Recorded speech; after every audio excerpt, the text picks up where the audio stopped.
infectious diseases, research, medicine, health. Welcome to Outbreak News Interviews. And now, broadcasting from the Outbreak News Skylar Studios in beautiful West Central Florida, here is your host, microbiologist and editor of OutbreakNewsToday.com, Robert Harriman. Joining me on the phone to talk about hantavirus is the State Public Health Veterinarian for the New Mexico Department of Health, Dr. Paul Ettestad. Good evening, Dr. Ettestad, and thanks for joining me today. Sure, you're welcome. You are no stranger to hantavirus, seeing multiple cases annually. This year, you've seen 6 cases, half of them resulting in death. Let's go ahead and start with the basics for my audience. What is hantavirus? How does someone contract this serious virus? And what is the type of disease or pathology that would be seen in people? Sure. So hantaviruses are a group of viruses that are carried by various different rodents. There are many different types of species of hantavirus, and each different one is carried by a different species of rodent. Here in the western United States, the most common one is what we call Cynombre virus. That was the name it was given, and it's most commonly carried by the deer mouse. The scientific name for that is Paramyscus maniculatus, but it's the deer mouse, and it's a typical field mouse. And they live just fine with this virus inside their body, and they excrete it in their saliva and in their urine and in their droppings. And when those droppings, if they're fresh droppings and they are aerosolized into the air and people breathe them in, that's typically how people will come down with and be infected with hantavirus. The incubation period, which is the time from when you're exposed to when you start to have illness, can vary from 1 to 5 weeks. It usually typically is around 2 to 3 weeks, though. In terms of signs and symptoms that people have, it usually presents typically in a very non-specific way with a really short 3 to 5 day period of fever and flu-like symptoms such as muscle aches, headaches, chills, dizziness, and could have some GI symptoms too, like nausea and vomiting. Unfortunately, after those symptoms, what we call the prodrome, that lasts for 3 to 5 days, then the virus typically attacks some of the cells in the blood vessels in the lungs called the endothelial cells, and that allows the fluid from the blood vessels in the lungs to leak into the lungs, and so people start to have a fluid buildup in their lungs, and they start to have a lot of difficulty breathing. And that's usually typically when they present for medical care, is at that time when they start to have a lot of difficulty breathing. Yeah, and it's a pretty significant pathogen with a case fatality rate in the high 30s. Correct. Yeah. Unfortunately, and it is the people who are the most healthy, who have the strongest immune systems, people in their 20s and 30s, who seem to be at the most risk for having the most severe illness, because this virus kind of allows your own immune system to attack your own cells. It kind of causes that to happen, and that allows the leaking. So you have these really devastating cases of death in your young 20 and 30-year-old population. Now, Dr. Ettestad, as I said in the intro, hantavirus was, quote, discovered in the U.S. in 1993. However, hantaviruses have been around for a long time in different areas of the world. Can you go into a little bit about the history of where it may have came from to get into the United States and so forth? Well, if you get into that, you start to get into the really, ecology of movement patterns and such, and a lot of people believe, this might have come across the Bering Land Strait, with people and humans and rodents moving all together, because you look at these hantaviruses, and like you said, there are some that are over in China and Africa and other parts of Asia and Europe, so there's many different kinds. Unfortunately, the kinds that were over in China and Europe were called the hemorrhagic fever and renal syndrome. They weren't the type that caused this lung disease, so that was very unusual when everyone saw these cases in 1993, this lung pathology and difficulty breathing. That was never found in hantaviruses before. So it was a lot different. And again,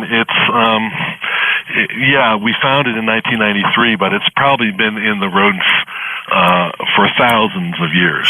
So it's always been around. And in fact, some of our cases, the 100 cases we have in New Mexico, I think 3 or 4 of them were actually from before 1993. We actually went back retrospectively and had tissue samples and such that we were able to test and show that these were actually cases of hantavirus that occurred before 1993 also. I think, what was unique is in the Four Corners area in New Mexico, we have a really good centralized healthcare system. And so when these cases occurred in a cluster of a few, 2 or 3 at the same time, people really took notice. And I was part of the Centers for Disease Control initial investigation team that went in and, got all these kind of samples and had them tested at CDC in order to, like you said, discover. But, it's been around for a long time. Sure. I am talking to New Mexico State Public Health Veterinarian, Dr. Paul Ettestad, and we are discussing hantavirus. Now, hantavirus cases have been reported in about 34 states, and I know there's at least one case that's known in Florida where we're airing from. Right. And now the vast majority, though, however, like about 95%, seem to have occurred in states west of the Mississippi. And I had you on about a year ago to talk about the plague, so this is a very similar question. Why the West? Is it something about the environmental conditions, the rodent population? I think that we have a very significant population of the deer mice out in the West. And again, we have a lot of people who live very rural lifestyle, and that can put them in contact with a lot of deer mice. Now, the case you had down in Florida, I think that was the Black Creek Canal virus, which I think was caused by the rice rat or the cotton rat, I think. And so I think that's a lot rarer.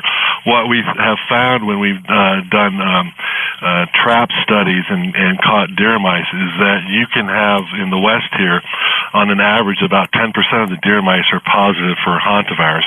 But what can happen they can vary over time in geography. So you can have trap in one area and have 10% of the mice positive. You can go back 6 months later, and all of a sudden 80 to 90% of the mice are positive in that area.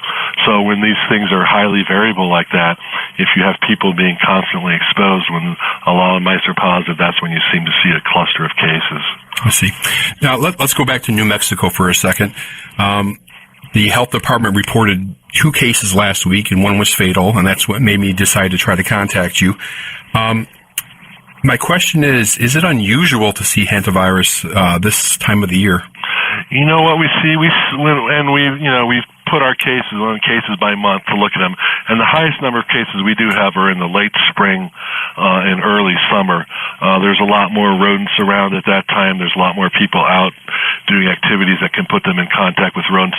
But we also see a little spike in the fall, and I think what's going on there is when it gets cold, the mice try to get inside people's homes. They're much more likely to try to get inside where it's warm and there's food and water. So we do see an uptake of cases in October, November time. Just because of that, I think the mice are trying to seek shelter and water. Very good. Yeah. Now, my final question, Dr. Ettestad, hantavirus, like many viruses, there's no specific treatment, cure, or vaccine. So prevention is key. What advice do you give to the New Mexico public on preventing hantavirus? Right. We try to let people know this is an extremely rare disease. It doesn't happen very often. But you don't want to be the one person who gets it. So there are a number of things you can do to try and decrease your risk. I mean, the most important thing, of course, is that, you need to stay away from their mice and stay away from their droppings. So people who have these animals in their home, we try to tell them, look around your house. How are the mice getting in? They can get into the home through a hole the size of a dime. So if you can stop up all those holes, you can stop the mice from coming into your home. Using snap traps in your home to try to get rid of the mice when they're all gone. And then any droppings or urine on the ground, try not to use a broom or a vacuum cleaner because you're just going to aerosolize that into the air. Right. Try to soak it down with a good disinfectant to start. Any disinfectant works well. If you want to make your own home disinfectant, a cup and a half of bleach to a gallon of water works really well. Soak the droppings or the urine with that for about 20 minutes and then wipe it up with a mop. That way you're not going to be aerosolizing any virus and anything there, you've already killed it also. In the springtime, when you're opening up a cabin or shed, open the door and the window and just leave it open for about 30 minutes. Let it air out before you go inside. And again, don't leave food or water, your pet's food or water outside your home because that's going to just attract the mice closer to your home and then they might come inside your home and you might be exposed that way. Well, fantastic advice. I want to thank Dr. Paul Ettestad with the New Mexico Department of Health. Thank you, sir, for your time and your expertise.